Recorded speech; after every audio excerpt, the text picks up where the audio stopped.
ఈరోజు దానియేలు భక్తుని యొక్క జీవితంలో నుండి ఒక ప్రాముఖ్యమైన సంఘటనను మనం ధ్యానించుకొని స్తుతి ఆరాధనలోనికి వెళ్దాం. దానియేలు గ్రంథము 6వ అధ్యాయము 1 నుండి 5 వచనాల వరకు మార్చి చదువుకుందాం. Daniel chapter 6 from versus 1 to 5. దానియేలు గ్రంథం 6వ అధ్యాయము 1 నుండి 5 వచనాల వరకు. తన రాజ్యం అంతటి పైన అధిపతులుగా ఉండుటకై 120 మంది అధిపతులను నియమించుటకు దర్యావేషునకు ఇష్టమాయెను.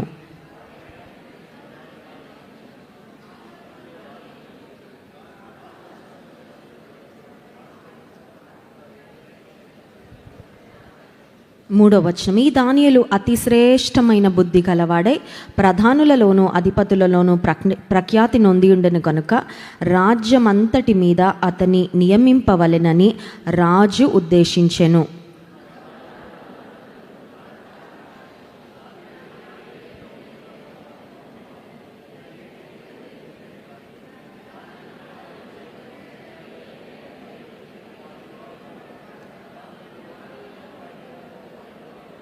ఐదో వచనం, అందుకు ఆ మనుషులు అతని దేవుని పద్ధతి విషయమందే కానీ మరి ఏ విషయమందును అతనిలో లోపము కనుగొనలేమను కొనిరి. దానియేలు అనే గొప్ప దైవజనుని జీవితంలో జరిగిన ఒక అత్యంత భయానకమైన సంఘటన. ఒక మాటలో చెప్పాలంటే తన ప్రాణం పోయే పరిస్థితి తన జీవితంలో ఎదురైన ఒక సందర్భాన్ని దానియేలు గ్రంథం 6వ అధ్యాయంలో ఇప్పుడు మనం చదువుకున్న లేఖన భాగంలో ఇంకా ముందుకు వెళ్తే మనకు అర్థమవుతుంది. దానియేలు అనే దైవజనుడు యవన కాలంలో ఉన్నప్పుడు అతని ముగ్గురు స్నేహితులు హనన్యా, మిషాయేలు, అజర్యా, అవి వారి హెబ్రీ పేర్లు. కానీ బబులోను దేశానికి వెళ్ళిన తర్వాత రాజు యొక్క అభిప్రాయం ఏంటంటే వీరి దేశాన్ని, వీరి పద్ధతులను, వీరి ప్రార్థన విధానాన్ని అన్నిటినీ మర్చిపోయి మా బాబిలోనియన్ ఎంపైర్కు, బబులోను సామ్రాజ్యానికి, ఈ పద్ధతికి, మా విధానాలన్నిటికీ అలవాటు పడాలని బబులోను రాజు అయిన నెబుకద్నెజరు వారిని బానిసలుగా చెరపట్టి తీసుకొని వచ్చిన తర్వాత వారి పేర్లు మార్చేశారండి. దానియేలుకు బెల్షజరు అని పేరు పెట్టారు, హనన్యాకు షద్రక్, ఆ తర్వాత మిషాయేలుకు మెషక్, అజర్యాకు అబెద్నగో అనే 3 పేర్లు పెట్టడం జరిగింది. మనం చాలాసార్లు దానియేలు, షద్రక్, మెషక్, అబెద్నగో అంటాం. షద్రక్, మెషక్, అబెద్నగోలేమో బాబిలోనియన్ నేమ్స్, బబులోను పేర్లు, అన్య పేర్లు. దానియేలు అనేది దానియేలు తన తల్లిదండ్రుల ద్వారా తనకు ఇవ్వబడిన దైవికమైన పేరు. ఏదేమైనప్పటికీ బబులోను సామ్రాజ్యానికి బానిసలుగా కొనిపోబడిన దానియేలు, షద్రక్, మెషక్, అబెద్నగోలు చాలా అన్ఎక్స్పెక్టెడ్ థింగ్స్ వారు ఎదుర్కొన్నారు. బబులోను సామ్రాజ్యంలో, బబులోను దేశంలో వారు జీవించిన కాలంలో వారు దేవుని కొరకు నిలబడినందుకు they had to go through a lot. వారికి స్మూత్గా లేదండి, వారి జీవితము అంత సుఖమయంగా లేదు. ఆల్రెడీ వారు బానిసలుగానే వచ్చారు.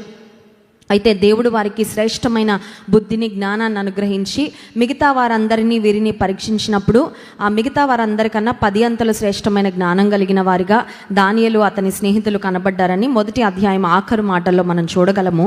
అయితే దానియేలు విషయంలో మనం గమనించినట్లయితే దానియేలును దేవుడు చాలా హెచ్చించినట్లుగా, చాలా ఘనపరిచినట్లుగా మనం గమనించగలం. Daniel was a man of prayer.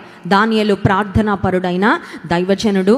దానియేలు ఎప్పుడు దేవుని గణపరచాలని మరి ఉద్దేశంతో సాగిన వ్యక్తి.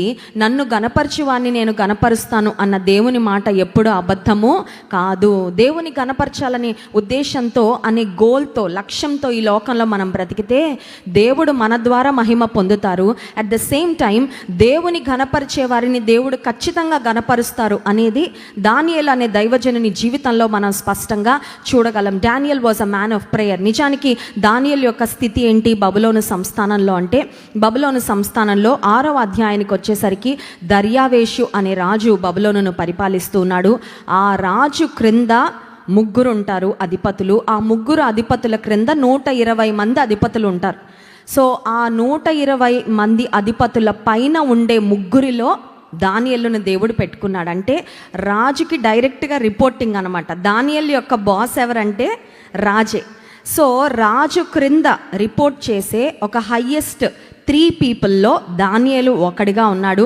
ఇప్పుడు దానియేలు అతనితో పాటు ఇంకొక ఇద్దరి క్రింద ఒక 120 మంది ఉన్నారు. He was in a position of power, he was in a position of authority, he was also in a very responsible position. రాజు క్రింద ఉండే ముగ్గురిలో దానియేలు ఉన్నాడు. అంత మాత్రమే కాదు, 2వ వచనంలో ఆ ముగ్గురిలో దానియేలు ముఖ్యుడు. అంటే రాజు తర్వాత నెక్స్ట్ ఎవరంటే important person, most important person in the Babylonian empire, బబులోను సామ్రాజ్యంలో అత్యంత ముఖ్యుడు రాజు తర్వాత ఎవరంటే దానియేలే. ఇది చిన్న విషయం కాదండి, ఎందుకంటే దానియేలు అసలు బబులోను సామ్రాజ్యానికి చెందినవాడే కాదు, ఈ ప్రాంతానికి చెందినవాడు కాదు, వారు ఆరాధించే దేవుణ్ణి ఆరాధించే వ్యక్తి కాదు. దానియేలు he always remembered his roots. తను ఏ ఇంటి నుంచి వచ్చాడో, ఏ దేవుని ఆరాధించాడో, ఏ జీవము కలిగిన దేవుని సేవిస్తూ పెరిగాడో, దేశం మారినా, ప్రాంతం మారినా, పద్ధతులు మారినా, అలవాట్లు మారినా తన దేవుణ్ణి మాత్రం విడిచిపెట్టలేదు, మర్చిపోలేదు. అనుదినము ముమ్మారు యెరూషలేము వైపు కిటికీలు తెరిచి ప్రార్థించే ప్రార్థనాపరుడైన దైవజనుడిగా దానియేలుని గురించి మనం చదువుతాం. ముమ్మారు మోకాళ్ళు వేసి ప్రార్థించాడేమో కానీ తన దినచర్యలో భాగంగా వర్క్ చేస్తున్నా, ఏం చేస్తున్నా, I'm sure Daniel continuously prayer to God. చూడండి, ప్రార్థన అనేది కేవలం మోకాళ్ళ మీదకి వచ్చినప్పుడే మనం చేసేది కాదు. డ్రైవింగ్ చేస్తూ కూడా ప్రార్థన చేయొచ్చు, వంట చేస్తూ కూడా ప్రార్థన చేయొచ్చు, వాషింగ్ మెషిన్లో బట్టలు వేస్తూ కూడా ప్రార్థన చేయొచ్చు, వాకింగ్ చేస్తూ కూడా ప్రార్థన చేయొచ్చు, వర్క్ చేసుకుంటూ కూడా ప్రార్థన చేయొచ్చు. దానియేలు ప్రార్థనా పరుడైన దైవజనుడు, రోజుకి ముమ్మారు మోకాళ్ళుని ప్రార్థించేవాడు. కానీ మోకరించకుండా ప్రార్థన అనేది దేవునితో మనం చేసే సంభాషణ కదా. అతనికి ఉన్న బిజీ స్కెడ్యూల్లో రాజు క్రింద ముఖ్యుడిగా దానియేలు ఉన్నప్పటికీ ప్రార్థన చేసేవాడు. ఇక్కడ ఇంకొక విషయాన్ని కూడా మనం గమనించాలి. ప్రార్థనకి సమయం వెచ్చిస్తే టైం వేస్ట్ అయిపోద్దని కొంతమంది యొక్క అభిప్రాయం. వాక్యం ప్రతిరోజు వాక్యం చదివి ప్రార్థన చేస్తే నా బెస్ట్ టైంలో, ప్రొడక్టివ్ టైంలో ఉదయకాలమే దేవునితో మాట్లాడడం శ్రేష్టమైన అనుభవం కదండి. కానీ మార్నింగ్ మైండ్ ఎంత ఫ్రెష్గా ఉంటుంది, మార్నింగ్ ఎవరు లేవరు, ఏ డిస్టర్బెన్స్ ఉండదు. ఆ టైంలో మేము ప్రార్థన చేస్తే మాకు టైము వేస్ట్ అయిపోతుందేమో అని కొంతమంది అభిప్రాయపడుతుంటారు. కానీ ఒక మాట చెప్పమంటారా, మీ దినాన్ని దేవునితో ప్రారంభించగలిగితే, దేవునికి ఇచ్చే సమయం ఆయనకు నువ్వు ఇస్తే, he will bless you in your work. నీ పనిలో దేవుడు నిన్ను దీవిస్తాడు. దానికి దానియేలు జీవితమే ఒక ఉదాహరణ. ఎందుకంటే దానియేలు అక్కడున్న టాప్ 3 అధిపతులలో ప్రధానుడు. అంటే అర్థం ఏంటంటే ప్రార్థనకి సమయం వెచ్చించిన దానియేలు పనిలో మాత్రం బెస్ట్గానే నిలబడ్డాడు. ఇంగ్లీష్ బైబిల్లో ఉంటుంది, he has the spirit of excellence in him. శ్రేష్టమైన బుద్ధి గలవాడంట.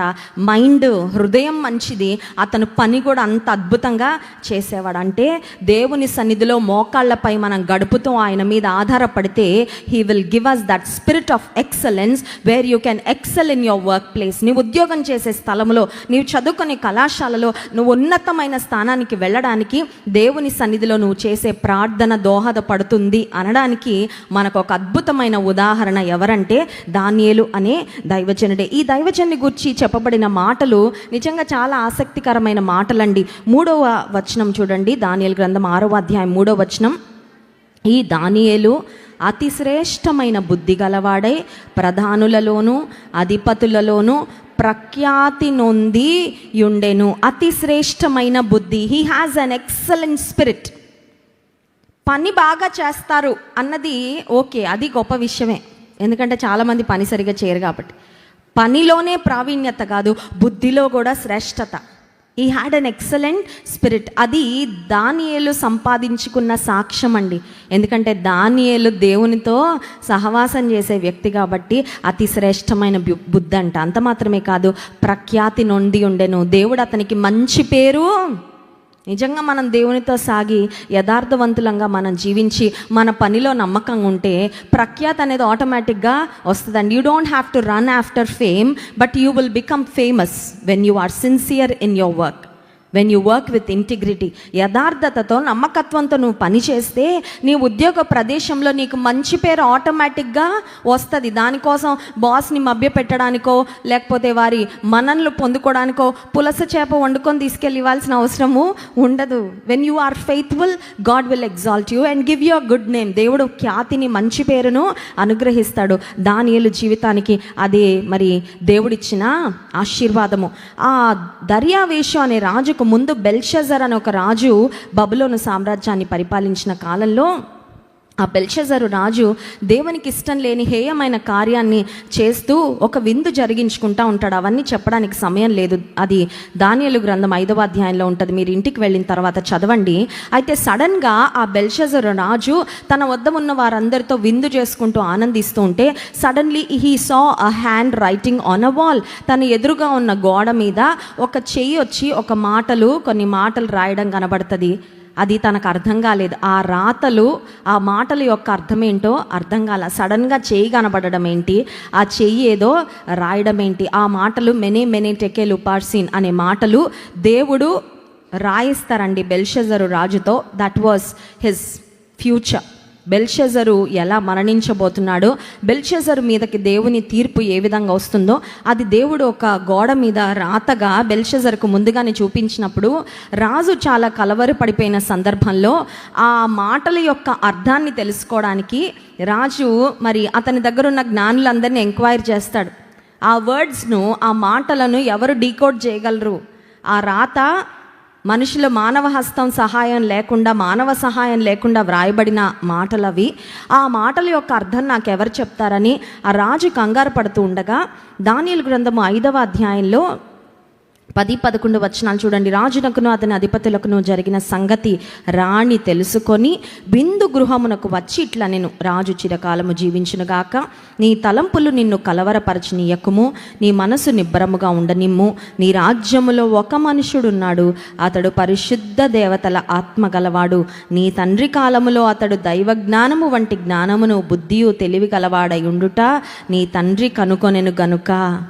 రాణి రాజు దగ్గరకు వచ్చి దానియేలుని గురించి ఒక మంచి సాక్ష్యం ఇస్తుందంట. అంటే దానియేలుకు ఇచ్చిన మంచి పేరు, దానియేలు యొక్క సాక్ష్యము it spread throughout the land. రాజ్యమంతా, బబులోను సామ్రాజ్యం అంతా అది విస్తరించింది.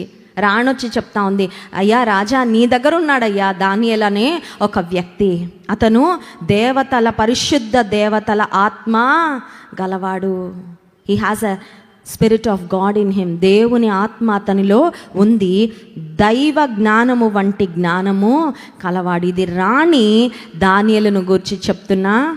మన గురించి మనం చెప్పుకోవడం కాదు, కానీ ఇతరులు మన గురించి ఒక మంచి సాక్ష్యం చెప్పగలిగితే అది ఒక మాటలో చెప్పాలంటే అది చాలా శ్రేష్టమైన అనుభవము.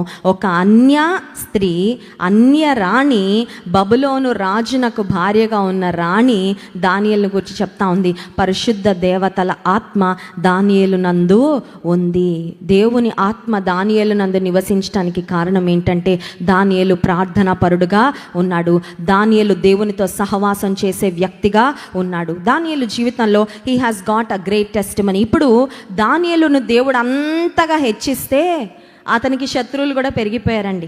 ఎందుకంటే దానియేలుతో పాటున్న ఇంకొక ఇద్దరు, అతని క్రిందున్న 120 మంది, ఇప్పుడు వారు దానియేలులో ఏదో ఒక తప్పు వెతకాలని, దానియేలుని ఏదో ఒక ఇబ్బంది పెట్టాలని they started searching for reasons. కారణాలు వెతుకుతా ఉన్నారు. కొంతమంది చూడండి, వాళ్ళ పని ఏంటంటే ఎంప్లాయీస్ అందరూ టీ టైంలో కలుసుకుంటే, అందరూ లంచ్ టైంలో కూర్చుంటే బాస్ని తిట్టుకుంటా ఉంటారు. అవునా కదా?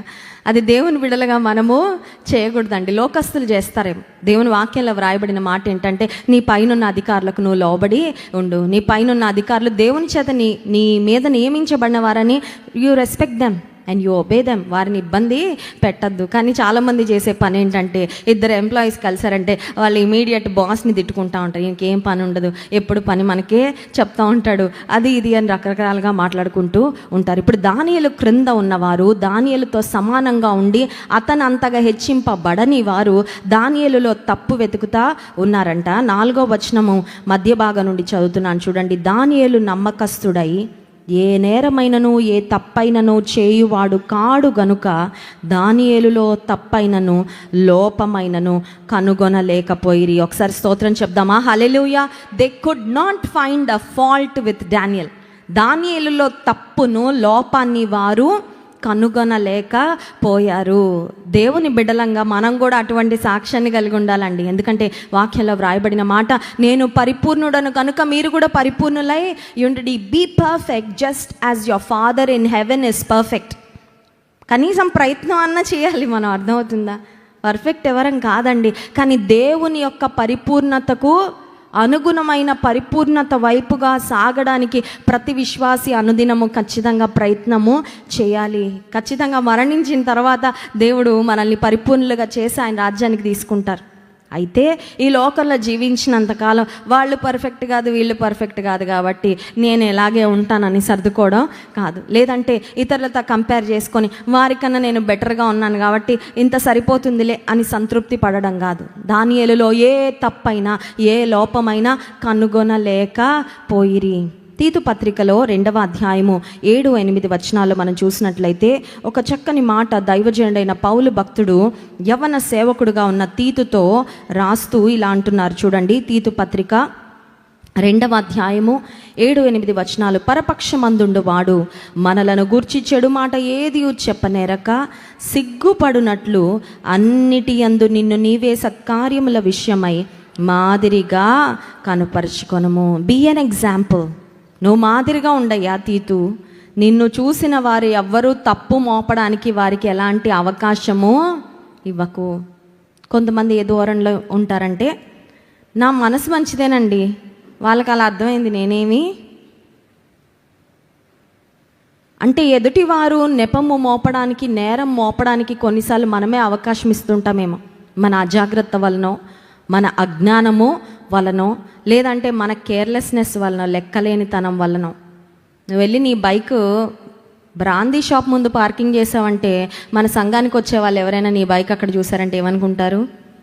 ఆ లోపలికి వెళ్ళు, ఆ పక్కనే స్పెన్సర్స్ ఉందండి, దాని ముందు చేయి, మరి ఇక్కడ ఎందుకు చేసావు? నీకు అవకాశం ఉన్నప్పుడు ఎదుటివారు నీ మీద నేరము మోపడానికి, తప్పు మోపడానికి, నెపం వేయడానికి నువ్వు ఎందుకు అవకాశం ఇస్తా ఉన్నావు? నాకు ఏ తప్పుడు ఉద్దేశం లేదండి, కానీ నా వయసే ఇంకొక అబ్బాయి బైక్ ఎక్కాను, ఎదుటివారు ఏమనుకుంటారు? ఏది అనుకోకూడదు అదే అనుకుంటారు. ఎందుకంటే నీ ప్రవర్తన చాలా అభ్యంతరకరంగా ఉంది. పరిశుద్ధత విషయంలో మరి ఎదుటివారు నేరము మోపడానికి అవకాశం ఇవ్వకుండా జీవించగలిగేవారు ధన్యులండి. ఎందుకంటే వారు తమ సాక్ష్యాన్ని కాపాడుకున్న వారు. దానియేలు అట్టి సాక్ష్యాన్ని కలిగి ఉన్న దైవజనుడుగా మనం చూస్తూ ఉన్నాం. అతని చుట్టూ ఉన్న వారు భూతద్దాలు పెట్టి వెతుకుతూ ఉన్నారండి. ఏదన్నా ఛాన్స్ దొరుకుతుందా? దానియేలును తప్పు పట్టుకొని అతన్ని డీఫేమ్ చేయాలి, అతను ఉన్న పొజిషన్ నుండి అతని క్రిందకి లాగాలి. But they couldn't find a reason. ఆఖరికి వారు ఏమనుకున్నారంటే 5వ వచనంలో, దానియేలు గ్రంథం 6వ అధ్యాయం 5వ వచనం, అందుకు ఆ మనుషులు అతని దేవుని పద్ధతి విషయమందే కానీ మరి ఏ విషయమందును అతనిలో లోపము కనుగొనలేమను కొనిరి. అతని దేవుని విషయంలోనే దొరుకుతాడు, ఇంకెందులో దొరకడు. దేవుని విషయంలో కూడా ఎందుకు దొరుకుతాడంటే, బబులోను సామ్రాజ్యంలో వారు ఆరాధించే దేవుళ్ళు, వారి యొక్క ప్రార్థనా పద్ధతి అంతా వేరుగా ఉంటుంది. దేవుని ప్రజలు అనుసరించే పద్ధతి విధానము లోకానికి విరుద్ధంగా వైవిధ్యంగా ఉంటుంది. కాబట్టి వారు అనుకున్నారు, భక్తి విషయంలో మాత్రం ఖచ్చితంగా మనకు దొరుకుతాడు. They found a reason. Finally రాజుతో నెక్స్ట్ 30 days, నెక్స్ట్ 30 దినాలు ఈ రాజ్యంలో ఉన్న ఎవ్వరు కూడా రాజుకు తప్ప మరెవరికి ప్రార్థన చేయకూడదని, ప్రాముఖ్యంగా దానియేలుని ఇబ్బంది పెట్టాలని ఒక శాసనాన్ని రాజు చేత సంతకం చేయించారు అతని దగ్గరున్న అధిపతులు. ఆ తర్వాత దానియేలు ఏ పొజిషన్కి వచ్చేసాడంటే, సింహాల గుహ, అందులో సింహాల మధ్యలోకి దానియేలు వెళ్ళే పరిస్థితి. That is the place where no one can reach out. Jail అన్నా ఒకవేళ ఎవరైనా వెళ్ళి ఆ కటకటాల దగ్గర నిలబడి మాట్లాడడానికో ఏదైనా చేయడానికి అవకాశము ఉంటుందేమో, సింహాల గుహలోకి వేస్తే ఇంకెవ్వరూ అక్కడికి వెళ్ళి అతనికి తోడు ఎవరైనా ఉండగలరా? అతనికి ఎవ్వరూ తోడు ఉండలేరు. He had to face it all alone. ఆకలితో ఉన్న సింహాల మధ్యలోకి వెళ్ళిన దానియేలు ఒంటరిగా ఆ పరిస్థితిని ఎదుర్కోవాల్సిన సందర్భము. అతన్ని రక్షించగలిగిన వారు ఇంకెవ్వరూ లేరండి. ఐఎమ్ ష్యూర్ రాజు చేత ఆ శాసనం సంతకం చేయించిన తర్వాత ఆ అధిపతులందరూ కనిపెడతా ఉన్నారు. దానియేలు మళ్ళీ ప్రార్థన చేస్తాడు, ఖచ్చితంగా మళ్ళీ ప్రార్థన చేశాడు. ఇప్పుడు రాజుకు వెళ్ళి కంప్లైంట్ చేసిన తర్వాత ఆ అధిపతులు అనుకున్నారు, ఇంకా రేపటి నుంచి మనకి దానియేలు కనబడడు. అమ్మయ్య, మన కుట్ర, మన పన్నాగము, మన ప్లాన్ వర్కౌట్ అయిపోయింది. ఎంత అద్భుతంగా ప్లానింగ్ చేసాం. శత్రువులు దానియేలును సంహరించాలని ఎంత అద్భుతంగా ప్లానింగ్ చేశారో దానికి అంతే అద్భుతంగా దేవుడు రెస్క్యూ ప్లాన్ కూడా చేసేశారు. కాపాడే ప్రణాళిక కూడా దేవుడు ముందే వేసేశారు. స్తోత్రం చెప్దాం, హల్లెలూయా. ఎందుకు? What is the reason? అనుదినము ముమ్మారు మోకాళ్ళుని దానియేలు చేసే ప్రార్థన. He continuously prayed in the presence of God. రాజు ఆజ్ఞ చేశాడు, కరెక్టే. ఈ రాజు కన్నా నేను పరలోకపు రాజును ఘనపరచాలనుకుంటున్నా. ఈ రాజు దగ్గర మంచిపోయినా పర్వాలా, నాకు ఆ దేవుని యొక్క తోడు ఎప్పుడూ కావాలి. ఒకవేళ సింహాల గుహలోకి నన్ను పంపిస్తారా? పంపిస్తే పంపించని, నా దేవుని కొరకు నేను సింహాల గుహలోకైనా వెళ్తాను. But I will not fear. మృగాల మధ్యలోకి అతన్ని పంపించే ప్రయత్నాలన్నీ జరిగాయి.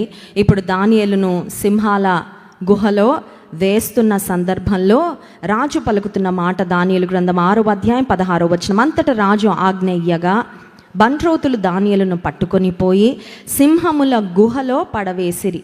పడద్రోయగా రాజు, నీవు అనుదినము తప్పక సేవించుచున్న నీ దేవుడే నిన్ను రక్షించునని దానియేలుతో. రాజు యొక్క ఫైనల్ వర్డ్స్ అండి, ఫైనల్ వర్డ్స్. సింహాల గుహలోకి వేసేటప్పుడు పలికిన ఆఖరు మాటలు చాలా శక్తివంతమైన మాటలు, చాలా శక్తివంతమైన మాటలు. ఆ మాటలలో ఒక 3 అంశాలు ఒకసారి మీకు జ్ఞాపకం చేస్తాను, చూడండి. రాజు చెప్తున్న మాట, నీవు అనుదినము. దానియేలు దేవునితో అనుదినము సహవాసం చేశారు. అనుదినము దేవునితో సహవాసం చేశాడనే విషయాన్ని ఆ దానియేలుతో ఉన్నవారే కాదు, రాజు వరకు కూడా సమాచారము వెళ్ళిపోయింది. When you walk with the lord every day, it has a tremendous impact.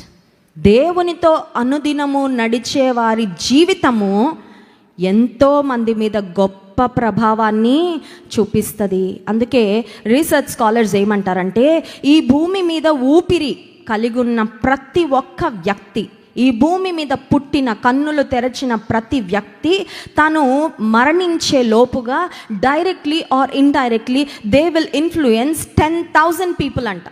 ఇది చాలా ఆసక్తికరంగా అనిపిస్తుందండి.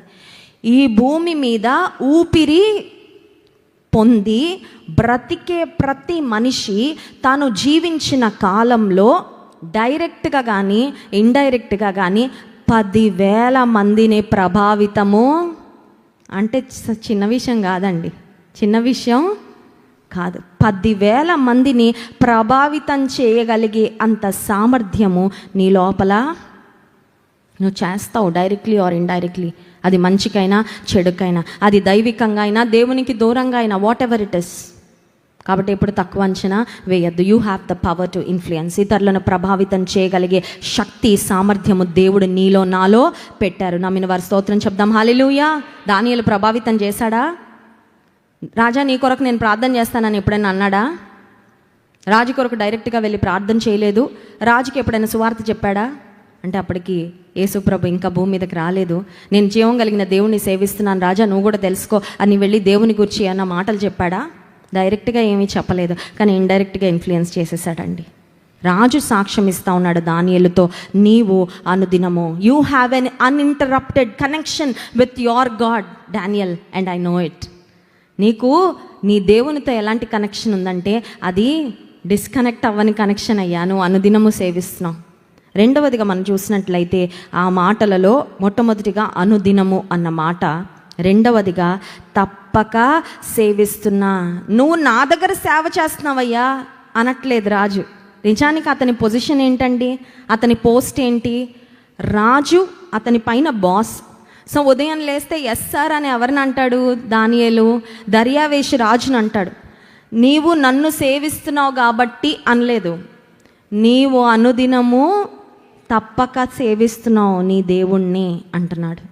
అంటే రాజుకు కూడా అర్థమైంది ఏంటంటే, దానియేలు నా దగ్గర ఎంత నమ్మకంగా పనిచేస్తున్నాడో అంతకన్నా తన దేవునికి నమ్మకస్తుడుగా బద్ధుడుగా ఉన్నాడు. స్తోత్రం చెప్దాం, హల్లెలూయా.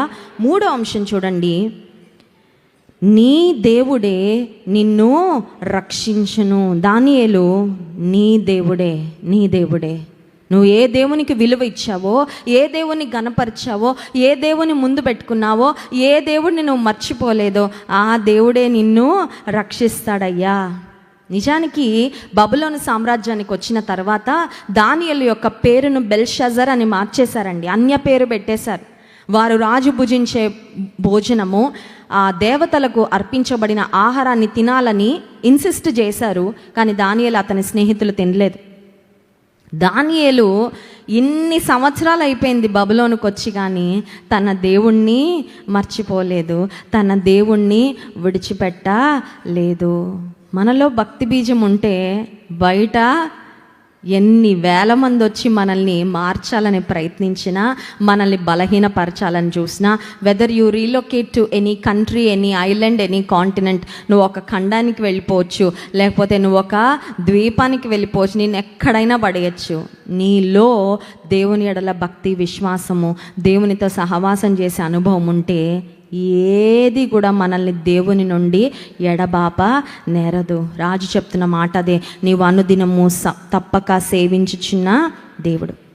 అయితే ఇప్పుడు దానియేలును సింహపు గుహలోకి రాజు పంపించాడు. రాజు దాని ముందు ఒక పెద్ద రాయి పెట్టించాడంట. You know why?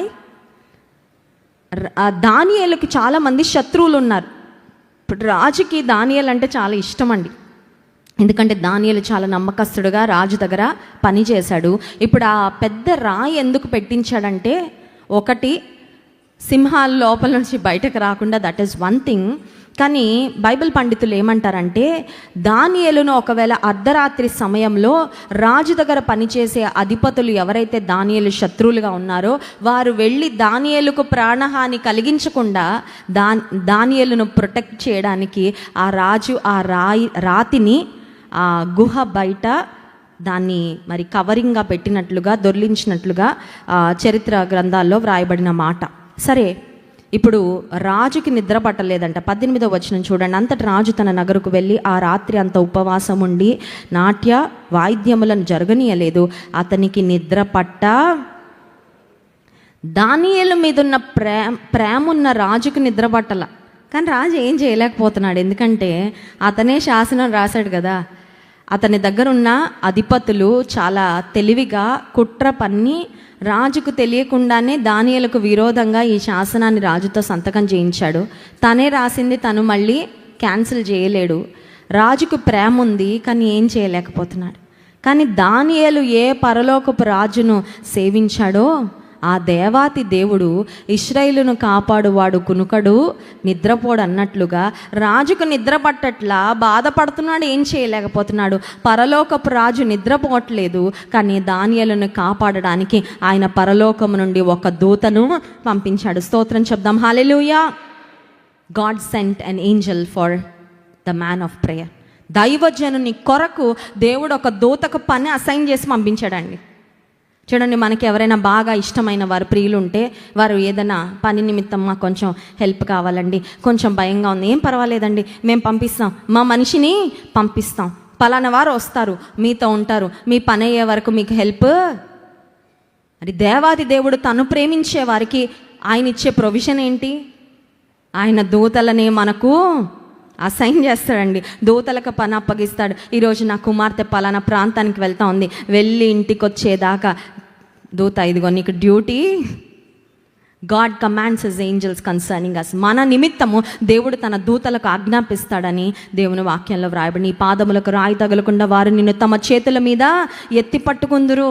ఇప్పుడు ఈ దూత వచ్చి ఆ సింహాలకి ఎలా భయపెట్టిందో మనకు తెలియదండి. చాలా విచిత్రంగా అనిపిస్తుంది. దానియేలు జీవితంలో this is a very very peculiar incident. చాలా మరి ప్రత్యేకమైన సంఘటన, ఎక్స్పీరియన్స్, అనుభూతి బైబిల్లో ఇంకెవరికి లేని అనుభూతి అనే చెప్పాలి. ఒక రాత్రంతా దూతతో సింహాలతో సహవాసం అన్నమాట ఒక రూమ్లో. Can you imagine? ఒక రాత్రంతా దూత, ఆ పరలోకం నుండి వచ్చిన దూత, అత్యంత క్రూరమైన మృగాలుగా ఉన్న సింహాలు, వాటితో పాటు ఒక గుహలో దైవజనుడు ప్రార్థన చేసినంతసేపు ప్రార్థన చేసి ఉంటాడు దైవజనుడు. ఆ తర్వాత నిద్ర వస్తే ప్రాబబ్లీ నిద్ర కూడా పోయిండొచ్చు. ఎందుకు తెలుసా? నా దేవుడు నా కొరకు ఆజ్ఞాపిస్తే నేనెందుకు కంగారు పడాలి, నేనెందుకు టెన్షన్ పడాలి, నేనెందుకు సింహాలను చూసి భయపడిపోవాలి? నేను భయపడను. ప్రార్థన చేసుకున్నంతసేపు చేసుకొని ఉంటాడేమో దానియేలు దైవజనుడు. ఆ తర్వాత probably he might have rested. సరే, తెల్లవారగానే రాజు వచ్చాడు. ఇప్పుడు రాజు ఆ గుహ దగ్గరకు వచ్చి రాజు పలుకుతున్న మాటలు 20వ వచనం. అతడు గుహ దగ్గరకు రాగానే దుఃఖ స్వరముతో దానియేలును పిలిచి, జీవము గల దేవుని సేవకుడవైనా, ఈ మాట నాకు చాలా ఇష్టం అండి. He can just call him Daniel. దానియేలు అని పిలిస్తే సరిపోద్ది కదా, లేకపోతే నా క్రింద అధిపతిగా ఉన్న దానియేలు అని పిలిస్తే సరిపోద్దిగా, నా దగ్గర నమ్మకస్తుడుగా ఉన్న దానియేలు అని పిలిస్తే సరిపోద్దిగా.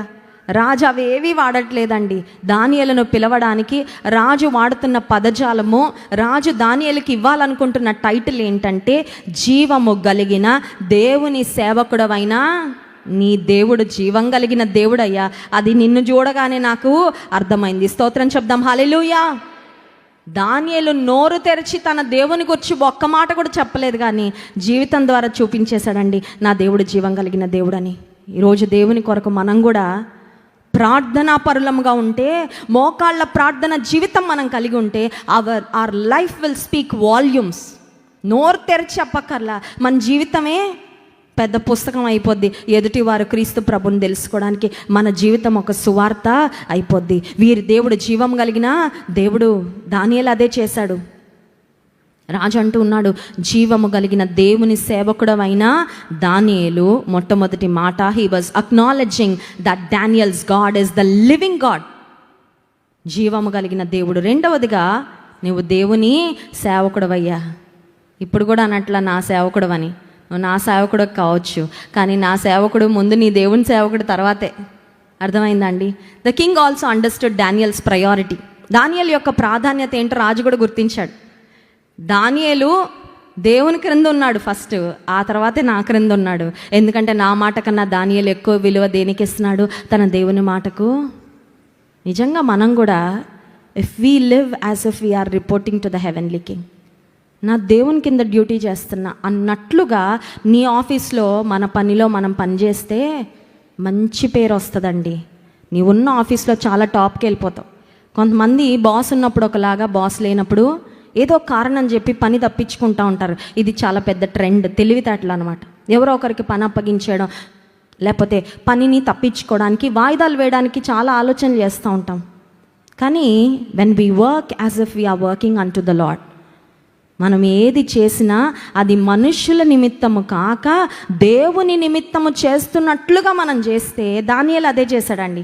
He worked in the Babylonian empire as if he was working unto God. డైరెక్ట్గా నాకు దేవుడు బాస్గా ఉంటే నేను ఎంత నమ్మకంగా పనిచేస్తానో, ఎంత సిన్సియర్గా పనిచేస్తానో, ఎంత మనసు పెట్టి పనిచేస్తానో, ఎంత శక్తి సామర్థ్యాలు ఉపయోగించి అలా చేశాడు. అందుకే రాజుకు అర్థమైపోయింది, నా దగ్గర పనిలో ఏ లోపము చేయడు, కానీ నాకన్నా ఎక్కువ విలువ, నాకన్నా ఎక్కువ గౌరవం, నాకన్నా ఎక్కువ భయము దానియేలుకి తన దేవుడు అంటే. అందుకే అంటున్నాడు, జీవము కలిగిన దేవుని సేవకుడవైన దానియేలు అంటూ, నిత్యము నీవు సేవించుచున్న నీ దేవుడు నిన్ను రక్షింపగలిగేనా? నీవు నిత్యము సేవించావు కదయ్యా, నీ దేవుడు నిన్ను రక్షించాడా? రక్షించాడు.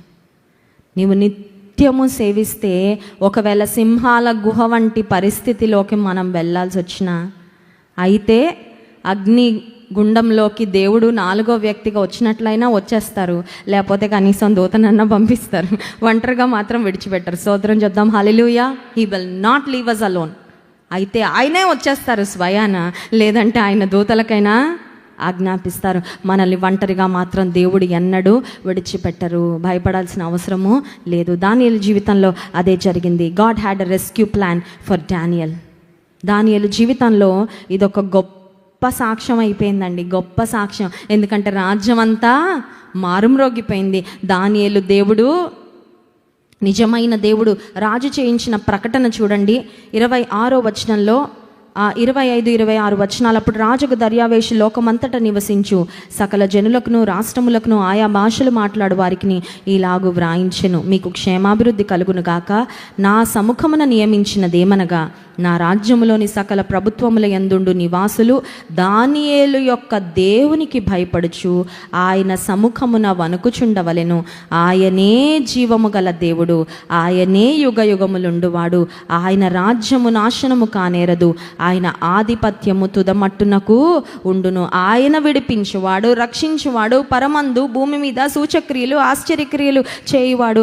ఆయనే సింహముల నోట నుండి దానియేలును. ఈయన వాక్యం చెప్పేస్తున్నట్టుందండి. ఎవరు? ఒక అన్య రాజైన దర్యావేషు. He got a clear understanding of the God of Daniel. దానియేలు దేవుని గురించి ఒక అద్భుతమైన అవగాహన ఎవరికి వచ్చిందంటే దర్యావేషు రాజునకు వచ్చింది. ఎందుకు? దానియేలు యొక్క ప్రార్థన జీవితము, దానియేలు యొక్క విశ్వాస జీవితము, దానియేలు యొక్క ధైర్యము. నీతిమంతుడు సింహము వలె ధైర్యముగా. దానియేలు నిజానికి కొంతమంది అంటారు తెలివితేటలు ఉండాలండి.